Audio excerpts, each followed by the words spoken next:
Olá, meu nome é Thaís, eu sou uma das voluntárias do Festival de Fotografia de Paranapiacaba e hoje eu estarei aqui batendo um papo com a Daiane Alexandrino sobre esse universo das imagens, né? Sobre o universo da fotografia, sobre os projetos que ela tem. Então, assim, é um prazer tê-la aqui conosco, né? Daiane, você pode aí fazer uma apresentação, contar um pouquinho sobre como foi seu início no campo da arte, no campo da fotografia, e trazer as suas referências para a gente.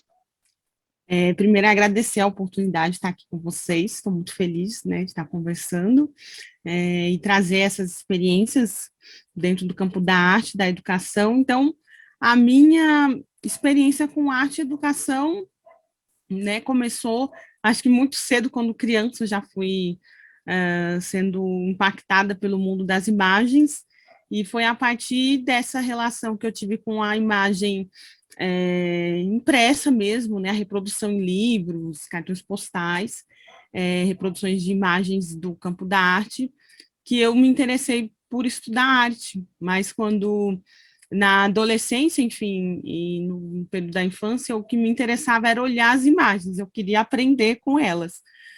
E então, quando eu concluí o ensino médio, eu já tinha decidido que eu queria estudar arte, né? E aí eu não conhecia museus nessa época, toda a referência que eu tinha de arte, de imagem, se dava pelo campo da reprodução de livros, vendo na TV, enfim. E eu, quando eu entrei na faculdade, isso em 2007, né, eu entrei como bolsista do ProUni, né, o Programa de Universidade para Todos, e o meu objetivo ali era estudar o mundo das imagens. E lá dentro eu fui me encantando pelo fazer mesmo artístico e pelas questões ligadas à educação, né? Então, é, quando eu comecei a me aproximar mais dos museus, enfim, mais desse espaço das ações educativas dentro das instituições, aí foi o momento em que eu decidi trabalhar como educadora em museus mesmo, né? Mas ainda não tinha esse despertar como artista, né? Então, o despertar como artista se deu depois de mais de 10 anos de formação, né? Trabalhando em museus e centros culturais, eu fui sendo também, né, acolhida pelo aquele universo, e aí eu fui me vendo artista, né, a partir dos projetos que eu fui desenvolvendo também, com imagens, né, e principalmente com fotografia de celular. Mas foi um caminho longo para eu me reconhecer como artista, justamente pelo fato de que é interessante falar isso, mas o próprio reconhecimento, ele vem de maneira estranha, né? Apesar da minha formação ser em artes, eu não imaginava artista, né? Então, foi mesmo num processo de reconhecimento do próprio fazer, no ir, no fazer, fazendo, né, no fluxo, que eu me reconheci, me vi, né? E falei, não, eu quero, além de educação, né? Além da pesquisa, eu também quero entrar nesse mundo da arte, né? Dentro desse fazer, dessa criação, né? Desse processo de criar. Bacana. E você tem umas experiências bem vastas, né? Se você atuou na Caixa Cultural, na Pinacoteca, eu vi também que você atuou como educadora no Festival de Artes Vertentes em Tiradentes, né, em Minas Sim. Gerais. Então, assim, são experiências muito ricas e que vão construindo, né, a nossa trajetória. E agora, já Sim. entrando mais focado em um dos seus projetos, é, a série Narrativas que se encontram, né, iniciada em 2015, Uhum. promovendo um diálogo entre o tempo, a memória e a ancestralidade. Eu gostaria que você falasse um pouco mais, aprofundasse um pouco mais nessa série específica. Sim, aí eu vou compartilhar aqui as imagens com vocês, né? Porque é muito interessante falar desse projeto a partir das próprias imagens, né? Porque eu brinco que eu não falo das imagens, eu falo com as imagens. É um outro processo, né? E aí esse projeto ele surgiu em 2015, no período que eu trabalhava na Pinacoteca mesmo, como educadora, e durante esse processo da pesquisa mesmo, do próprio acervo e da relação que eu tinha com o público, né? Esse fazer foi acontecendo, né? Então foi de modo muito natural de olhar uma imagem e lembrar de outra. E assim foi um processo muito do fluxo mesmo do trabalho. Então, até a própria pesquisa de estar num acervo tão riquíssimo, né, de obras de períodos diversos, isso ia me chamando a atenção, e aí eu fui estudar as imagens a partir de outras imagens. Então, naturalmente, ia surgindo, né, no meu, enfim, nessa memória ia surgindo uma imagem, ia chamando outra, né, num processo muito, não tem uma lógica, assim, um processo bem do sensível mesmo, né. Então, aqui tem mais ou menos um esquema de como que isso acontece, né, como que acontece essa relação com as imagens, né. Então, essa imagem, memória, essa atenção e a distração, e o afeto e a pesquisa, então as imagens me afetam muito. Então, esse projeto vem desse lugar do afeto, né?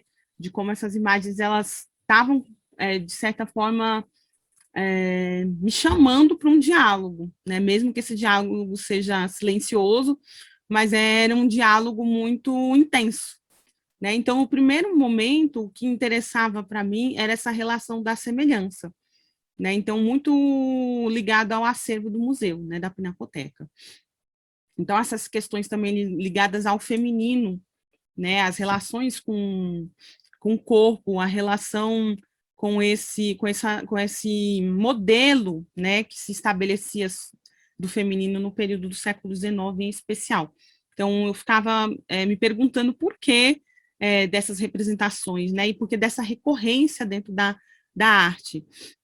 E aí, então, eu comecei a ir para o próprio acervo. Então, o próprio acervo ia me mostrando essas semelhanças. Então, no caso, essa é a Eco e uma pintura do Almeida Júnior, né? Então, elas estavam ali separadas, né? Porque elas estavam em salas diferentes, enfim, espaços diferentes do museu, mas a relação da semelhança e do próprio diálogo, da forma, mas também do próprio conteúdo, né, o que elas estão a dizer para nós, né, então o que esse silêncio pode nos dizer, né, então eu me interessava por isso nesse momento, né. Uma das pinturas que eu mais me interessava era a Saudade, do Almeida Júnior, porque é uma pintura que ela tem uma relação muito forte comigo, porque ela olha uma fotografia, então ela ficou sendo muito recorrente, né, nesse trabalho, nessa pesquisa. E aí, conforme o tempo foi passando, eu percebi que essas imagens, elas não vinham aleatórias, né? No início eu achava que era algo do acaso, mas elas foram vindo com muita força. Então eu comecei a perguntar por que certas imagens permanecem, né? E aí, já em outras experiências, trabalhando em outros espaços de arte, cultura, e estudando a fotografia, eu comecei algumas imagens, né, vieram com muita força, né? E aí foi neste momento em que eu comecei a perceber que não havia não tinha um acaso apenas, havia eu comecei a perguntar para as imagens o que elas queriam, né? Dentro de um diálogo muito, como eu falei, um diálogo muito do campo do sensível, né? E tentando entender esses processos de identidade, né? Dentro da arte também. Que identidade que é essa? Todas as imagens a gente aprecia. Então, essas imagens foram chegando de maneira muito intensa, num processo mesmo que vai desse macro, né? Mas ele se estende, ele vem de mim, porque é uma memória que aparece, né? Surge a partir de outra imagem.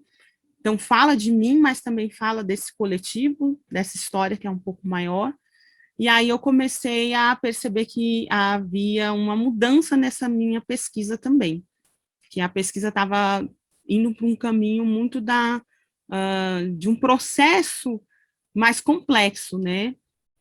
Não era só o acaso, não eram imagens aleatórias, né, que foram chegando, né. Então, até um momento em que eu percebi que o que as imagens estavam me pedindo era justiça, né. Então, essa justiça para pensar outras maneiras e outras formas de olhar as imagens, né. Quando elas são olhadas em conjunto, o que acontece, né. Então, essa relação comigo foi ficando muito forte. Então, por isso que eu falo que eu não falo das imagens, eu falo com as imagens. Porque, para mim, elas são, de fato, seres que têm uma vida, mas não uma vida como a nossa, né? Eles têm outra forma, né?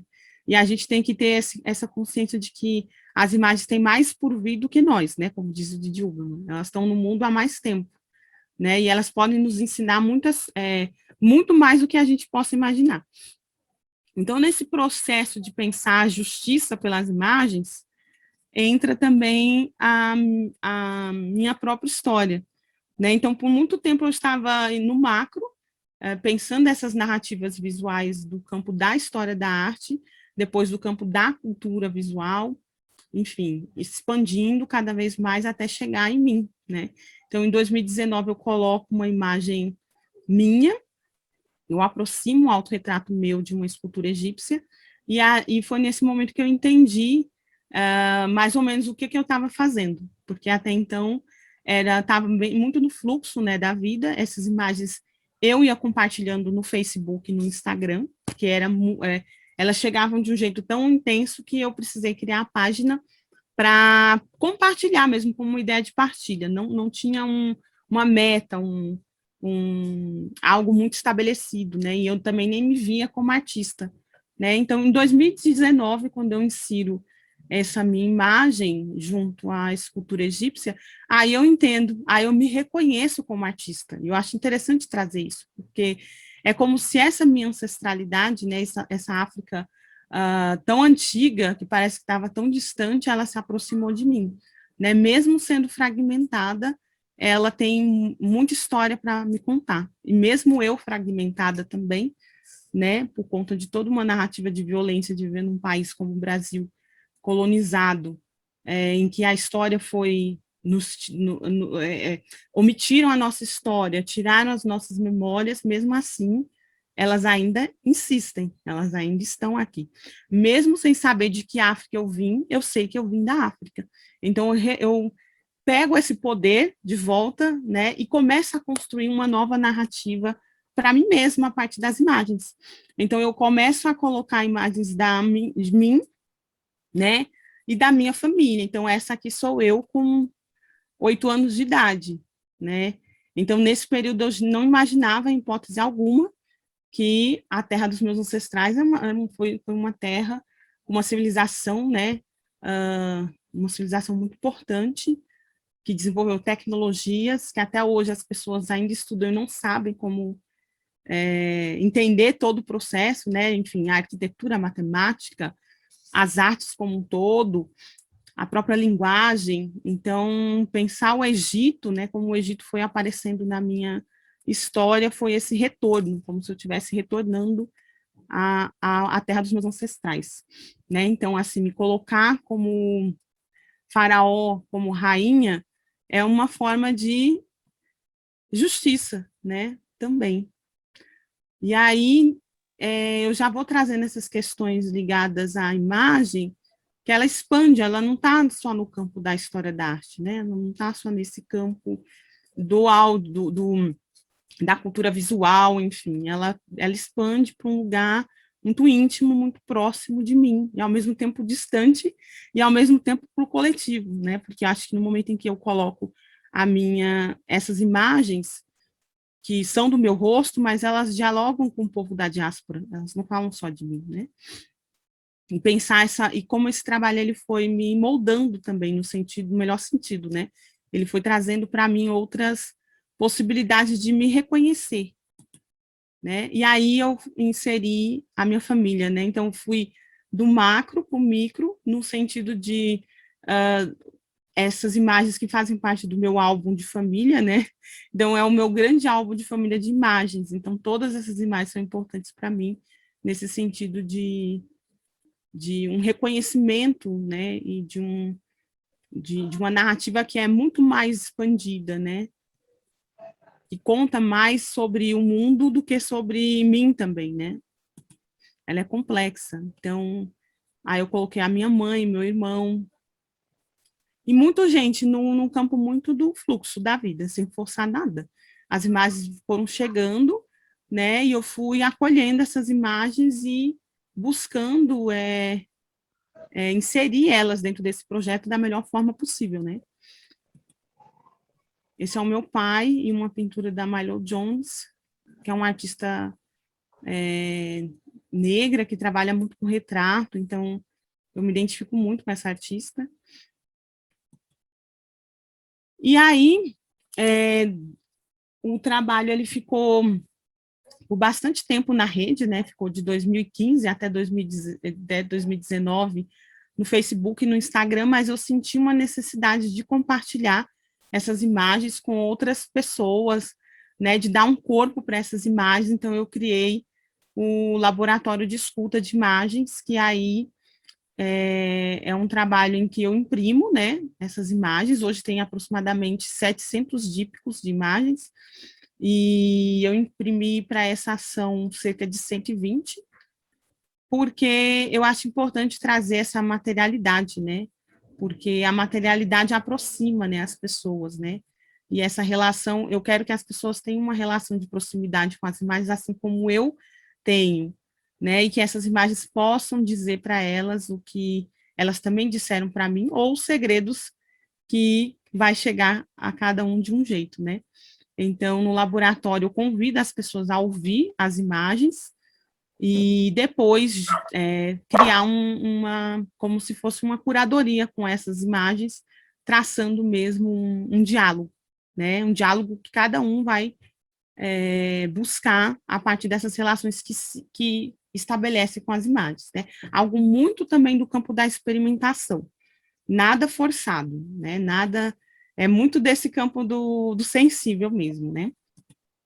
E aí essa ação aconteceu, a primeira aconteceu no Instituto Federal de Itacoaxetuba, com os alunos do ensino médio, e a segunda aconteceu com os alunos do ensino médio também, mas durante a exposição Somos Muito, experimento sobre coletividade, então foram ações, né, no octógono, e que eu participei, levando o laboratório de escuta de imagens para lá.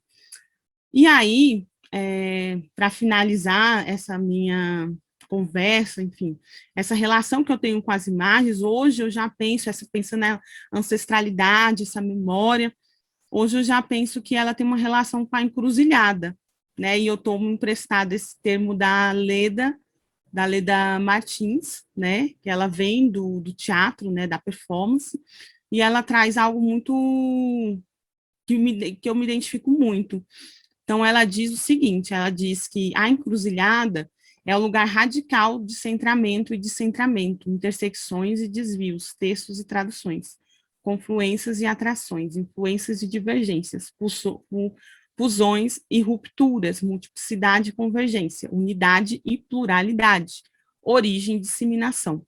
Operadora de linguagens e discursos, a encruzilhada como lugar terceiro, geratriz, de produção sígnica, diversificada e, portanto, de sentidos plurais. Então, quando eu vejo esse texto da Leda, que é performance da oralitura, corpo como lugar da memória, eu passo a entender esse meu corpo como lugar da memória, porque a minha memória, ela não está só aqui, né? Ela passa pelo meu corpo, por todos os sentidos, né? Então, memórias vísceras. Então, essas imagens chegaram para mim por conta disso, né? Elas foram me habitando, né? Chegando e me mostrando formas de ser e estar no mundo, né? Também. E trazendo outras narrativas além do que eu podia imaginar e me conectando com pessoas que eu jamais imaginei me conectar. Então, esse trabalho ele tem me proporcionado essas experiências de conexão, né? E aí, hoje, há um ponto, né, que ele, como ele é um trabalho muito autônomo, que tem uma relação muito grande com a pedagogia da autonomia do Paulo Freire também, ele chega onde quer, né? Então, as imagens, elas têm essa liberdade, né, de chegar onde elas querem. Então, hoje esse trabalho faz parte da plataforma do Projeto Afro, né, que é uma plataforma de mapeamento de artistas afro-brasileiros, né, é um trabalho do Déry Andrade, que ele vem desenvolvendo, é um trabalho muito interessante que você consegue encontrar artistas do Brasil todo, né, afro-brasileiros, enfim, que tem uma produção contemporânea, né, trazendo questões de identidade, enfim. Também está no Olhos Negros, da Universidade Federal, do Rio Grande do Norte, né, um mapeamento de fotógrafos e artistas que enfim, trabalham com a imagem, né? E também faz parte hoje do Artistas Latinas, né? Que também é um mapeamento de artistas, enfim, são todos projetos muito interessantes, pensando na equidade, a justiça social, então eu fico muito feliz desse meu trabalho fazer parte desses espaços também.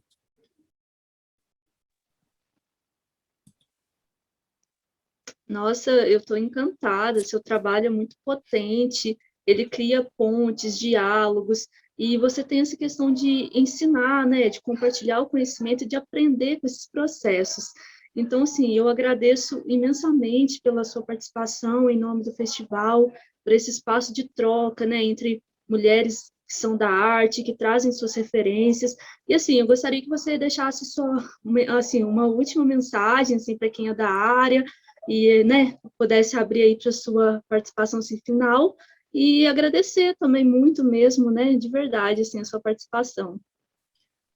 Eu que agradeço muito pela oportunidade de estar aqui com vocês e dizer que a arte, ela também, a arte, além de ser um campo político, né, ele também é um campo afetivo, né, um campo do amor. Então, se a gente vive uma cultura do ódio, né, nesse momento, enfim, o que a arte tem feito comigo, né, é me levar para a cultura do amor, dentro de um ponto de vista também político, né? O amor como uma forma de mediação dentro de um processo artístico libertário, né? Então, eu penso que, acho que neste momento tão complexo que a gente vive, talvez uma mensagem seja que a gente possa amar incondicionalmente a nós mesmos também, acreditando nos nossos potenciais e acreditando na arte, principalmente os artistas, né, as mulheres artistas, acreditando no nosso potencial dentro desse processo, né, dessa jornada que a gente vem construindo com a arte também, né, nunca de se desviar, né, é fácil se distrair do amor, então acho que a gente não pode, e a arte é uma forma da gente não se distrair, não se desviar dele. Então, deixamos convite para os novos diálogos, né, do projeto, os novos bate-papos, e agradecer também que vocês continuem acompanhando o festival, a programação nas nossas redes sociais, e até o próximo.